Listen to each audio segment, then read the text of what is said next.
जब भी कोई व्यक्ति गौतम बुद्ध के संग में शामिल होता था तो बुद्ध उसे सबसे पहले शांत रहने के लिए कहते थे। ध्यान की अवस्था में जाने से पहले उस भिक्षु को शांत रहना सिखाया जाता था। आज के दौर में हर तरफ शोर है, इसकी वजह से दिमाग में तनाव पैदा होना लाजमी है। ऐसे में अगर आप हर रोज कुछ देर मौन रहने का अभ्यास करते हैं तो इससे आपके तनाव पैदा होने वाले हार्मोन के लेवल में कमी आती है। इससे आपका दिमाग शांत होता है, गुस्सा नियंत्रित रहता है और तनाव बढ़ाने वाले हार्मोन का लेवल घटता है। आज के इस वीडियो में हम जानेंगे कि किन मौकों पर हमें शांत रहना है और किन मौकों पर हमें बोलना है और शांत रहने से हमारे अंदर क्या बदलाव आ सकता है। जरूरत से ज्यादा बोलना या चुप रहना दोनों ही अच्छी बात नहीं है। जैसे जरूरत से ज्यादा बारिश हो जाए या फिर धूप, दोनों ही दिक्कत देती है, उसी तरह अनावश्यक बोलने से भी काफी नुकसान होता है।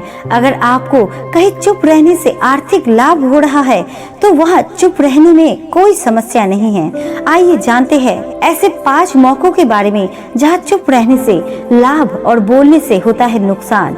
दोस्तों, स्वागत है आप सभी का हमारे ज्ञान तिलक चैनल में। वीडियो को शुरू करने से पहले हमारे चैनल को सब्सक्राइब जरूर कर ले ताकि आपको ऐसी और मोटिवेशनल वीडियो मिलते रहे। पहला मौका, बिना तथ्य के ना बोले। अगर आपके पास कोई तथ्य नहीं है तो वह चुप रहने में ही भलाई है। चुप बैठने से दिमाग में नई कोशिकाओं का निर्माण होता है और इससे ज्ञान की वृद्धि होती है। बोलने से भलाई वही है जहां आपको किसी चीज के बारे में पूरा ज्ञान हो। अगर आप बिना तथ्य के कहीं बोलते हैं या फिर बेवजह बोलते हैं तो आपका वह मजाक भी बन सकता है।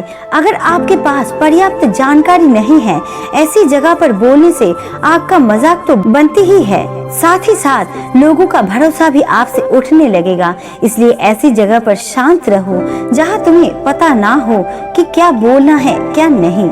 कई बार कुछ लोग ऐसे होते हैं जो हर जगह अपनी उपस्थिति बताने लगते हैं। उन्हें पता नहीं होता कि हमें क्या बोलना है, लेकिन फिर भी बोलते जाते हैं और फिर बाद में दूसरे लोग उनके जाने के बाद उनका मजाक उड़ाते हैं। जब तक आपको उस तथ्य के बारे में अच्छा ज्ञान नहीं हो, उसके बारे में पता नहीं है, तो वह चुप रहना ही ज्यादा समझदारी है। दूसरा मौका, क्रोध या घृणा करने वाले लोग। जब कोई अपने या सगे संबंधी आप पर क्रोध कर रहा हो, आपका अपमान कर रहा हो, तो आपको उस वक्त चुप रहना चाहिए ताकि सामने वाले का गुस्सा पूरी तरह से निकल जाए। आप यदि सही है तो उससे कतई माफी ना मांगे और चुप रहकर ही सही समय का इंतजार करें। वो खुद आपसे माफी मांग लेगा जब उसे अपनी गलती का एहसास हो जाएगा।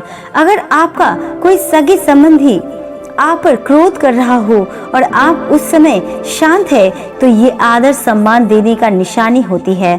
इससे ना कोई छोटा होता है और ना ही बड़ा होता है। अगर आपको क्रोध आ रहा है तो आप या तो वहां से किसी का अनादर किए बिना चले जाए या फिर चुप रहे। क्रोध करने से अधिक रिश्ते खराब होंगे। क्रोध करने से हमेशा क्रोध करने वाले व्यक्ति का ही बुरा होता है। एक बार की बात है, एक सांप जंगल से भागते हुए किसी राजा के घर में पहुंच गया।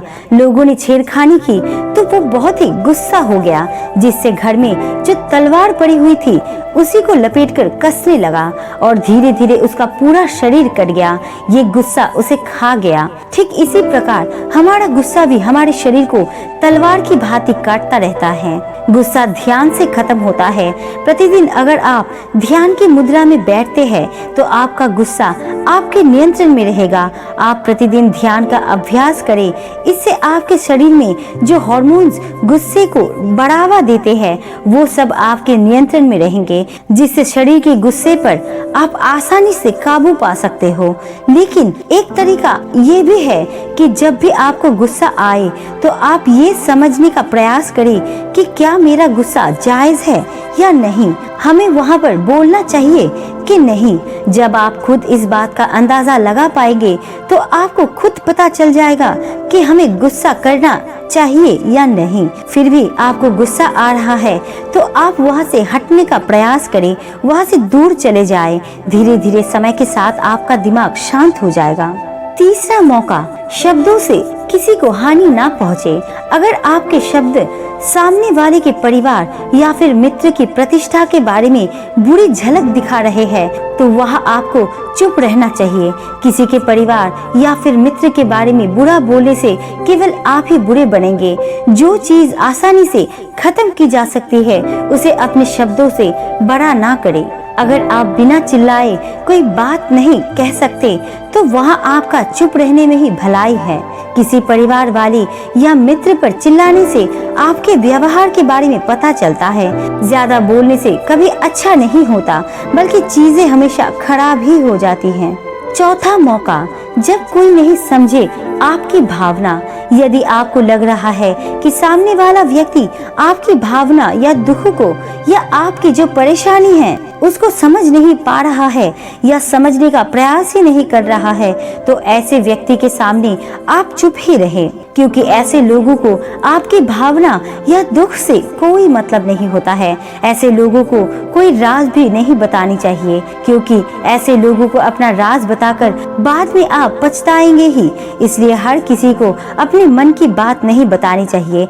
आपको लग रहा है कि सामने वाला आपकी बात को नहीं समझ पा रहा है, आपकी भावनाओं को नहीं समझ पा रहा है तो वहाँ पर आपको नहीं बोलना चाहिए, क्योंकि अंत में आपका मजाक ही बन जाएगा। जब आपको लगने लगे कि सामने वाला आपकी भावनाओं को ठीक तरीके से समझ रहा है, आप जो कह रहे हैं वो ठीक से सुन रहा है, तभी आप उसे अपनी बात कहे। पांचवा मौका, अपनी सफलता का राज हर किसी को ना बताए। कई बार ऐसा होता है कि कुछ लोग जो सफलता को बहुत ही जल्दी प्राप्त कर लेते हैं वो हर जगह अपनी सफलता का ढिंढोरा पीटने लगते हैं। ऐसे में कई लोग आपकी सफलता से खुश नहीं होते हैं, आपसे जलने लगते हैं। अगर आप अपनी सफलता का जबरदस्ती लोगों में ढिंढोरा पिटवा रहे हैं तो लोगों की नकारात्मक ऊर्जा आपको प्रभावित कर सकती है। जब आप सफल होंगे तो सबको पता चल ही जाता है कि आप सफल हो गए हैं। लोगों में ढिंढोरा पीटने से नुकसान आपका ही होगा। अगर आप सब बुद्ध की इन बातों को अपने जीवन में अपना लेते हो तो आप सब अपने जीवन में आने वाली परेशानियों से मुक्त हो सकते हो। तो दोस्तों, आशा करती हूँ आपको इस वीडियो से कुछ अच्छा सीखने को जरूर मिला होगा। आपको ये वीडियो कैसी लगे हमें कमेंट्स करके जरूर बताना, और अच्छी लगी तो लाइक एंड सब्सक्राइब जरूर करना। आपका कीमती समय देने के लिए दिल से शुक्रिया।